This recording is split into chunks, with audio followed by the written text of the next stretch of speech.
Today I'm going to be talking about the KSI versus Swarmz versus Pineda, or however you say that guy's name. I'm going to be talking about the KSI boxing event, basically. I'm going to be going over every fight and how they went down and if it was good or not. And I'll give my full opinion, thoughts on the whole card itself at the end of the video. Alright, let's go through the first fight, which KSI fought 2 times. He fought Swarmz and then fought Pineda, which was the professional boxer. But he decided to fight Swarmz for the first fight of the night, then fight Pineda on the last fight of the night. So the first fight, which is KSI versus Swarmz, was, as expected, not too great. I'm kind of disappointed with KSI, as basically he didn't knock out these guys really at all.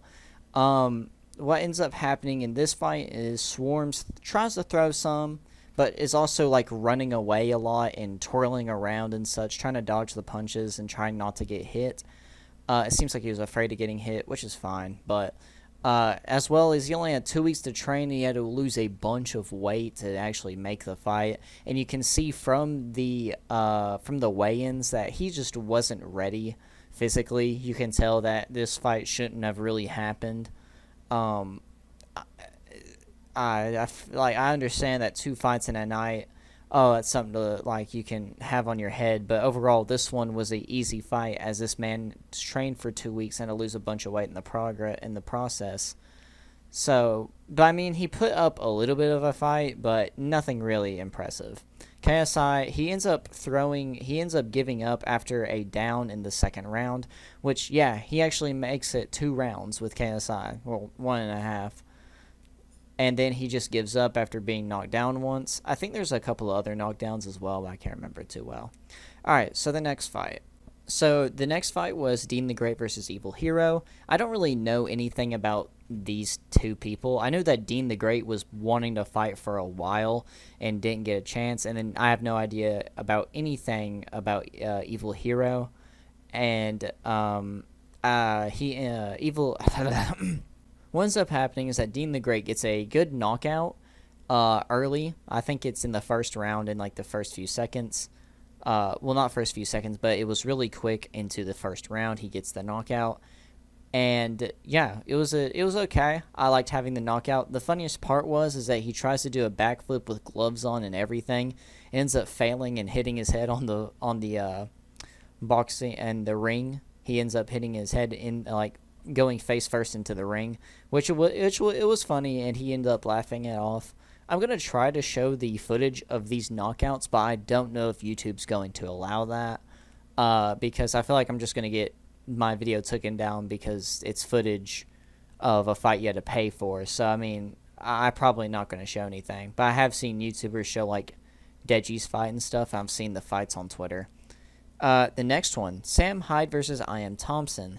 This was a fight I was really excited for, and I'm really glad that Hyde actually got to fight, because basically, if you don't know, Hyde is basically not really... He's kind of like Trump and Andrew Tate, as he's not really allowed anywhere on the internet. Hyde won this, and I heard that Iamthmpsn was drinking, like Keemstar said while commentating on the fight, which he was there and commentating and stuff, along with True Jordy and someone else.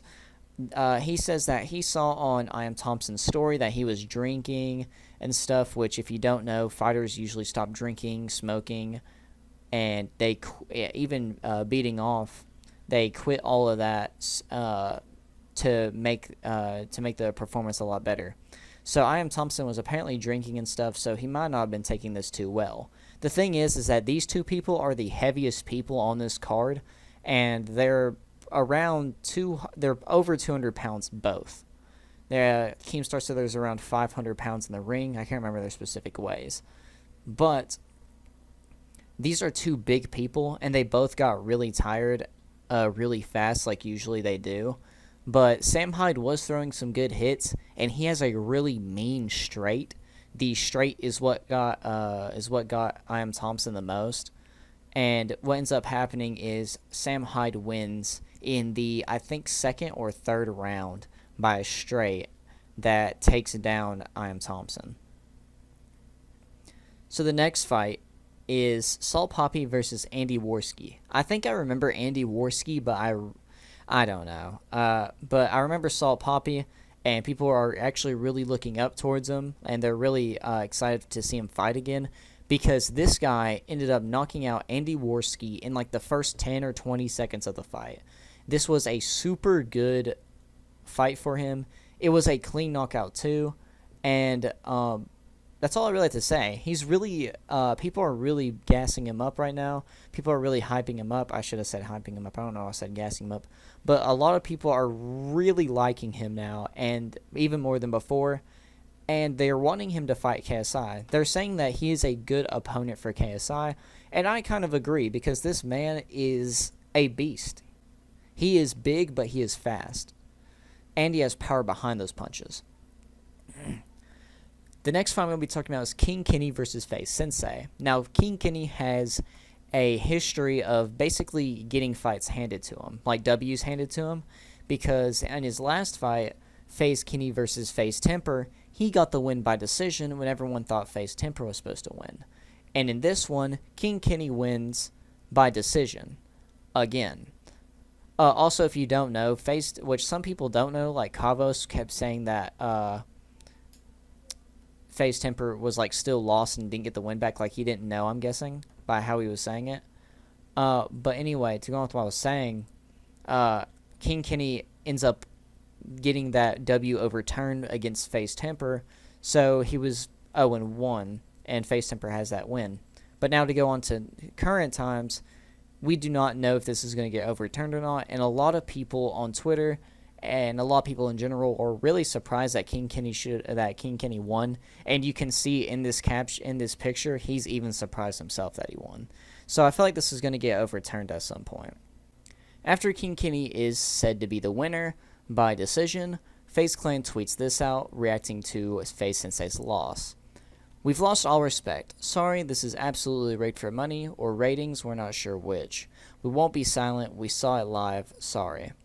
So basically, FaZe Clan was super upset over what happened with the loss of Faze Sensei. A lot of people do think Faze Sensei should have won that one. And generally, I feel like Kinney isn't really impressive, as he's not done much at all, I believe. The next fight was Deji versus Fousey, the main event, basically, of this whole thing. A lot of people were excited for this fight, and people really wanted to see Deji win. I was kind of rooting for Fousey, and I was hoping that he would actually do good. I do have to admit, I don't know if Fousey did so bad or Deji's good. But Deji does look like he's doing pretty well. He does look like he's really much improved. In his fight against Alex Wasabi, he wasn't really throwing anything, and in this one, he made sure to throw some stuff. What ends up happening is that in the second or third round, Fousey's eye is super, it's swelling up and such, and his team out of nowhere throws the towel. Now, I don't know if there was a signal or if he told him to throw in the towel, but it ends up being a towel thrown in by the end of it. If it went the distance, I still feel like Deji would have won, because if it looks like Fousey physically improved, but so far he didn't really do much damage. He didn't really throw too much to prove that he was doing better boxing-wise.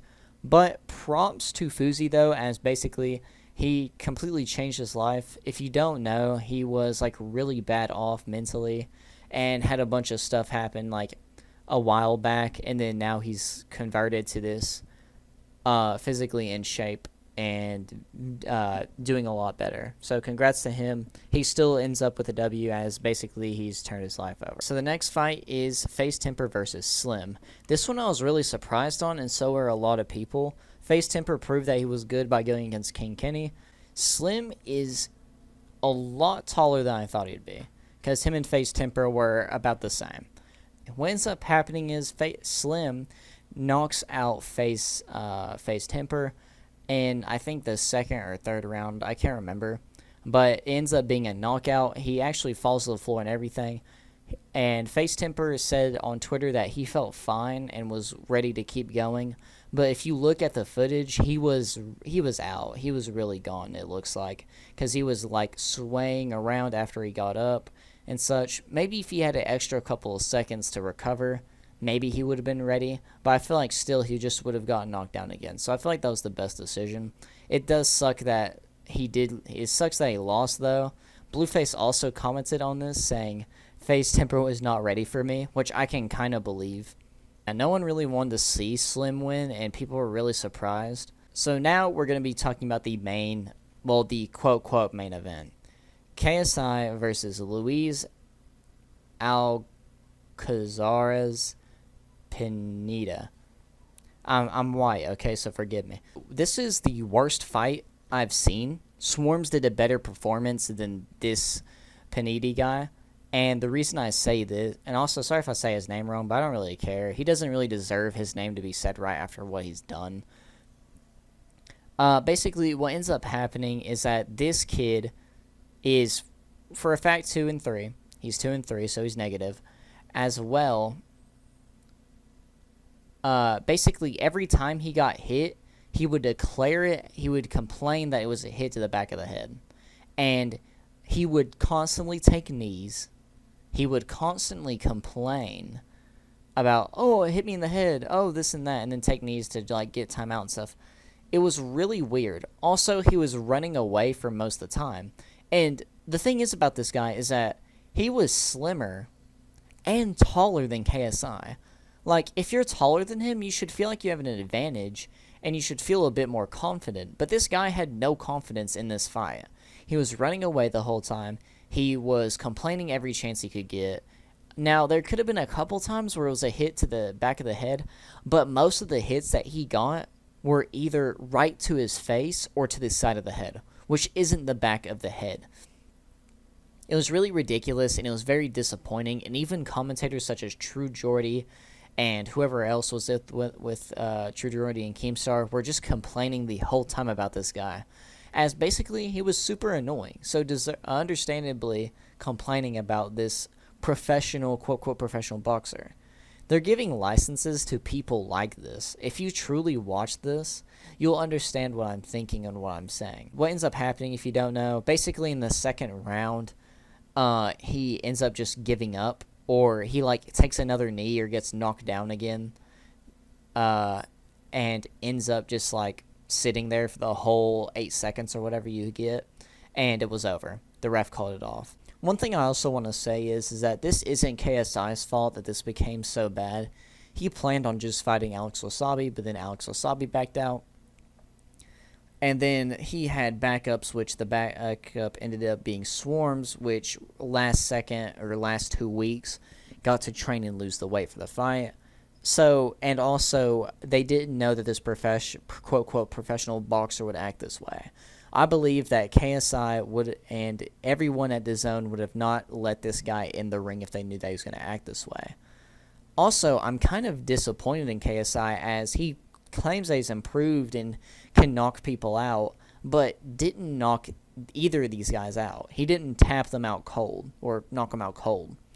And that's what I was hoping to see. I was so surprised that, like, KSI just didn't knock out Swarmz and didn't knock out the quote-quote professional boxer. And the reason I say this is that they were equivalently bad. Swarmz had a better fighting chance and was actually doing more than this taller professional boxer. But honestly, I feel like KSI, yeah, he got the 2 wins, but one, he didn't knock any of these people out. They gave up they gave up, basically. And as well, these 2 people, one was a for sure easy fight, and then the other one was a professional boxer that I was actually hoping that this guy, I truly thought, like, this professional boxer is going to give KSI a challenge, and it's going to be interesting, and, you know, I can't wait for it. That ends up just not happening at all, and that was very disappointing. I felt like KSI, yeah, sure, he should be happy that he won, because, you know, it's better than losing to these idiots, these absolute awful fighters. Or I'm not going to talk bad about Swarmz, though, because he needed more time, and he didn't have much time. Getting back on track, there was not enough proof for it to see that, oh, KSI's improved. There wasn't enough proof in these fights or anything to show that, oh yeah, KSI's improved. And he didn't knock out these two awful fighters, so I don't see at all. I don't see that he's improved at all. I don't think he's really... He could have improved, yeah, but there was not enough fight to really show it. And he was going against two awful people that he didn't knock out. Surprisingly, did not knock out these two awful fighters. So yeah, let me know what you all think about this in the comments down below. I'm also going to be going over who called out who.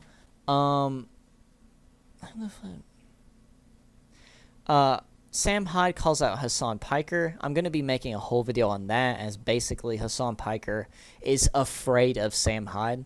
That'll be a video coming up in the next couple of days. Salt Papi says he's ready for whoever, and he actually talks about fighting KSI in the after the fight, and he got interviewed after the fight and talked about how he could fight KSI and he would, which I feel like that's actually a good one to do. Salt Papi versus KSI, because everyone is actually wanting that fight, and Salt Papi isn't the one to try to back down. Slim is 6 foot, so they're about the same height, or if not the same height. But I feel like Slim is a lot better, because I just didn't see enough fight really to see that KSI improved. So I feel like Slim would win that one. He also calls out Tommy Fury. I call Tommy Fury an actual professional pro boxer. I feel like him and Tommy Fury would probably win. He calls out Andrew Tate. He would lose against Andrew Tate, and the reason I say that is because, like, based on experience and power. But also, I feel like, why are people calling out Andrew Tate, as basically he's older now. He hasn't fought in a long time, as well as he has a bad eye, which, if you don't know, during one of his fights, he got hit real hard. He got hit in the eye real bad, and it really messed up his vision.